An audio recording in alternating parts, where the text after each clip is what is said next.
and I don't care about having a relationship with them. Like they're out of my life now because they're not adding any value. And I was just like, wow, like, okay, where her relationship with them is very different from mine because she's 16 years older than me. She's like an adult, you know what I mean? She's like 40 Okay. and I'm like 24. So To me, it's actually, from the INFJ, I mean, I can't really say the INFJ perspective. I only have mine, but I mean, for me, that sounds like something I'd be able to do as I got older, like being able to push people out, because I've also grown up in a household where there's been people like family members or uh, like people who know our family who have demonstrated behavior that I'm like, oh yeah, they should be cut out or something like that. But then my family doesn't necessarily do that. They've demonstrated the opposite uh, thing, which is like if someone's in a particularly rough place, they'll make it a point to try to help them, or uh, you know, basically to put up with their crap more or less. So I think upbringing also has a part to play in it. To me, it seems like the ability to be like, yeah, I'm just not going to deal with that person anymore, almost seems like kind of a selfish thing to do, even though I know that I've done it, and there's like examples that I have of me doing it in the past. Um, like for me, my justification isn't necessarily like I try to shift the attention off me, as it were. Like instead of thinking, oh, I need to cut this person out of my life because this relationship isn't good for me. It's like, oh, it probably wasn't going to work out anyway. We're just different. Like I should start trying to come up with like more logical reasons. They need space to take care Mm, of them right now. And they might think they want to hang out with me, but they need their space. And I'm going to give them their space by but it's removing not them from. that's like weak kind of Mhm. relationship what you're talking about, Eric. Like where I'm talking about like my grandma, my aunt, okay? Like you're just Family stuff like here. My take on family is simple. It's like you don't cut those people off. Period. You just don't cut them off. It's like you say you're fucked up. You're doing all kinds of fucked up shit. You attack until they're fair, if need be. But you don't ever you don't say you're done. I'm done with you. It doesn't matter what Delilah did or didn't do in life or what her situation is. She's always welcome to stay here, and she's always, you know, I'll always be on her side no matter what, right? okay, now you see your mindset right now? Imagine having a grandparent who says to you, I can't help you when you're like desperately in need, okay? I can't help you. Oh, wow, you're going through a lot. I can't help you. I don't know what to say.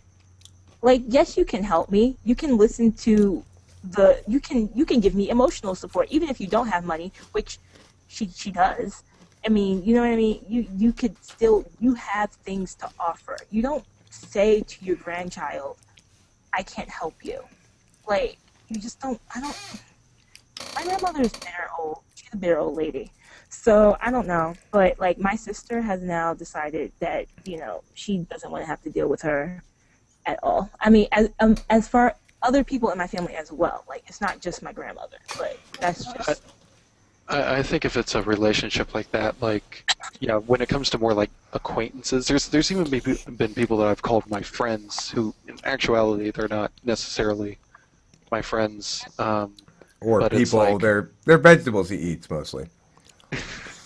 it's like it's like someone who I might joke with, or someone I've worked with, or someone I've just been friendly with, but they're not necessarily a friend. But then when it comes to family, that's a different thing. I don't think I've really had many family members. Actually, I can't really think of a good example of a family member doing something to the point where I was like, yeah, no, How much they're just out. friendliness? How much friendliness is required before you're a friend? I don't even think it's friendliness because there's been like my It's friend. trust. Yeah, trust is definitely part of it. Trust, and also I think just I, I think it's time part of it too because I have a friend who we've been friends since we were 5 years old, And it's like in some ways, like we're considerably different. Like for me, I'm looking more now for people to encourage me and to like I'd like to have a friend who was like, hey, I'm going hiking this weekend. You want to come with me or something like that? I could be like, yeah, sure. Whereas if I were to try to bring that up with my friend who I've been friends with since we were 5, I'd be like, hey, you want to go hiking? He'd be like, no, I don't want to go hiking, or stuff like that, or uh, like he just isn't really motivated to do stuff like that. But even though we have significant differences from one another, I find that we can just hang out. Like we've had a period where he quit uh, our job, like he pinched a nerve or something. The managers were like trying to get him to say that he didn't pinch it at work, and he was like, you know what, I'm just out of here. So he just quit, and I was still working there. And from the time that he quit, I didn't talk to him for like a month and a half. And people at work were like, hey, how's Joey doing? I'm like, I don't know, I haven't talked to him. They're like, but he's your best friend. And I was like, I don't know what to tell you. We just haven't talked. But then when we did, it wasn't like, oh, you didn't talk to me, or it wasn't like shameful, like I didn't talk to him or anything. It was Right. just back to normal. Like, I don't know how else to explain it. That's just how our friendship Well, works. It's and like, that I think in general, male friendships are more like that than women friendships. I had this conversation with Candace at one point during our marriage that she seemed to feel the need to maintain these various groups of friends by scheduling and participating in either scheduling and or participating in these periodic meetups that they'd have where they all touched base. They mostly talked about their respective men, probably, and or their jobs and stuff like that. Girl talk. Anyway, she seemed to feel the need to maintain those with regularity, right? Whereas my experience is the same as what you're describing with pretty much all my friends at a certain point, but certainly all my close friends, is that there's no expectation of regularity. Uh, it's just a realization that, I mean, as you get older, you get more and more busy and locked into various things. What's inaccurate, Casper? Your mom's face? Don't say that about your mom's face, Casper. It's very rude. yeah. Yeah, for I guess for me and him compared to how I am with other people, I think it's almost sort of like a binary thing. Like we can have ups and downs, but it's like either you're in or you're out sort of thing that I have with Right. people. I can be friendly with people, I can be encouraging with people, I can be encouraged by people, I can have exciting times with someone, but I guess for me, it's not even necessarily something I consciously decide. It's just you're in or you're out. How else to explain it? Right. And of course, those things, like you said, time is hugely significant, and it there's a certain point which you get as you get older that it's most of the people that you consider friends you've known for a really long time, right? And so then there's this sort of like inner circle, outer circle thing that starts to develop. But I mean, I don't really like that model. And part of the reason why I'm asking about the question is how much friendly is still your friend is we have lots of these distinctions that we make, some of which are representative of our type's nature, perhaps, and some of which are maybe representative of narratives that we like to have things cleaned up, organized in that fashion. But I'm curious as to how meaningful the distinctions really are. It's like I definitely, for all the people I'm close to, I relate to them in different ways. And that closeness can be momentary. It can be repeating often. There's this thing as lasting closeness in the sense that, well, we're close and we've been close in between us being close again, right? Like when I go hang out with somebody and we're having a good time, we're bonding, and we're really feeling, and they're like, "Yeah, you're cool," and I'm like, "Yeah, you're cool too," or something like that. Well, great, but then if we don't hang out for a couple months, we hang out again, it's great again. The meaning to be taken from that is not that, see, we've retained our closeness throughout this whole period of time. It's more like, oh, you're a proven a proven slot machine that pays off. You know, it's like I could go back to you, and there it is again. I get positive, emotional, intersocial, friendshipy kind of feelings. You know, so I don't know if these distinctions between like that person's a friend or that person's a meh, that person's a meh. I don't know if they're really very meaningful. Yeah, you're talking about being able to go back to a person and saying that you get something out of it. Like with my friend I was talking about, he's not necessarily great for like new and exciting experiences. I mean, unless you're talking about like a video game or something, then he'll be able to help you out with that. But as far as like going out on hiking or going on bike rides or things like that, he's not necessarily the best for that. But you can joke with him, and he gives amazing blowjobs. Yeah, probably. I haven't gotten one myself, but I've heard rumors around the street. I see. Okay, well, I think that's interesting. And, I like friendliness in general. I'm a pro-friendliness person. I'm pro-friendship in general. I'm pro-camaraderie.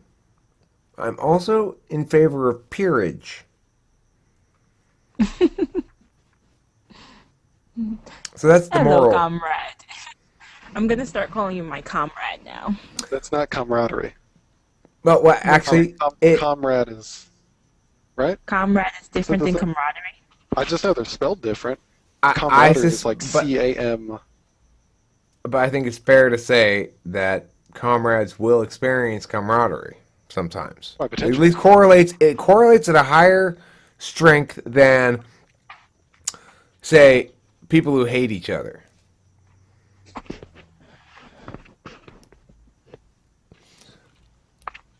I don't know. I think I experienced friendship as like, I don't know what I experienced friendship as, but I think like with my friends, I kind of have like various levels of closeness that I feel with each of them.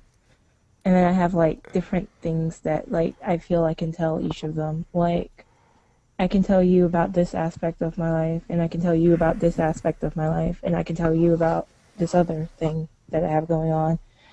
And then, it kind of all evens out in the end. But you don't talk about anybody, you don't talk about cheese with anybody but me, right, JC? Right, you are my cheese friend, Eric. Okay, thank you. Because if you told me in secret like the other night when we were talking about cheese, and I want to make sure you weren't lying. Okay, so anyway, I see we're still debating the issue of camaraderie, comradehood. I'm sorry, I didn't know. Comradeship. If you don't have to go with camaraderie, you could be experiencing something like it's another word for friendship in general. I don't know, but when I'm talking about that stuff, I'd like to say that if I want me and someone to become friends quickly, I like to say that I'm trying to expedite the process of engendering camaraderie. Yep. You know what you should do to expedite the process of engendering camaraderie? Play a funny prank on them. That's what you do. You push them in the pool. Oh yeah, those are in these days. I pushed you in the pool. Social experiments. Just a prank, bro. It's funny. It's just a prank. Yeah. You didn't need that hand. It's okay. It'll heal. You chopped up all my limbs. Ah, I gotcha. It's horrible. Like I know I burnt your house down and sold out your social security number to the internet, but got you. So I got it. JC, go ahead. Oh, I was gonna say I think the English language is very limited when it comes to descriptions of relationships in general. I mean, There's not enough words. You want more distinctions? Yes, I personally would like more distinctions. Like you're a level 3 friend. You're a level 3 friend with With the But that's kind of attached. what Okay, I yeah. don't mean. Like I kind of have like a ranking system. I mean, it's Yeah, like, yeah. I used to do that with I try to distinguish if someone was at the level of being a refrigerator buddy, as I call them, whereas if they came over, if they would be welcome to eat from my refrigerator. That's an important distinction. Oh, That's If you have to that's ask or if you can just go in. that right. that's a very sensible distinction to make. I can totally imagine having those two kind of friends when I was a kid, like and feeling that way. It's like how comfortable can you feel in my fridge is an interesting question. When you're a kid, now it's like it wouldn't matter if anybody went in my fridge. There's nothing in there anyway. What are they gonna get? Hey, can I have these 6 month old tortillas? Go for it, dude. You also have the ketchup and the mayonnaise. Knock yourself out. That's all that's in there, basically. Eric, So, it sounds like the friends you're describing are just a random pack of raccoons you let into your house. It's just like, hey, I mean, if once we're done with the tortillas, I mean, we'll eat the bag if that's cool. You're like, hey, go for it. well, my band, I got different demographics come over, right? I've got work people, which tend to be young people like Abraham and Felix or Conkle or those kind of people.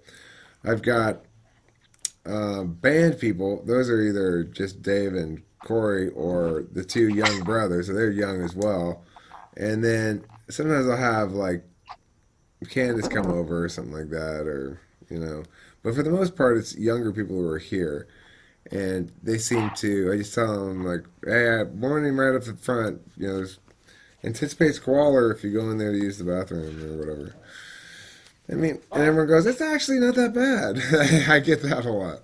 It's actually not that bad. I've seen some Because pretty bad. So I it's think if not. it's younger people, they're probably already in the mindset of the bachelor pad mentality anyway. They're like, oh, Yeah. you have plates? I've been eating off a pizza box for the past month. Right. They have low Uh, expectation. well, I mean, it's not like it's disgusting, right? There's no dishes in the sink. I've got the dishes all clean and everything, and there's not. It's not gross. It's just there's just shit never gets picked up. Wherever it lands, it just sits. So there's just It's just clothes everywhere, and it's like the difference between messy and dirty. yeah, I keep the bathroom pretty clean. I keep the kitchen pretty clean because that's where grossness goes. The rest of Hmm. the mess is just cluttery, messy shit strewn all over the place. The rest of the house is where messiness and nastiness can live and can breed, but the bathroom is where it goes to die, and hopefully it gets dispatched with enough haste. Otherwise, With chemicals, with with the bleach, holy cleansing power of Pine Sol. yeah, Pine Sol and Comet and shit like that for sure. What did we talk about this video? Oh, that's right. I just started recording because you guys were talking about something. I just pushed record. All right, well, that's pretty good. That's interesting talk. It's just some chatting. Hope you enjoyed it. The It was moral of mostly about this, friendship.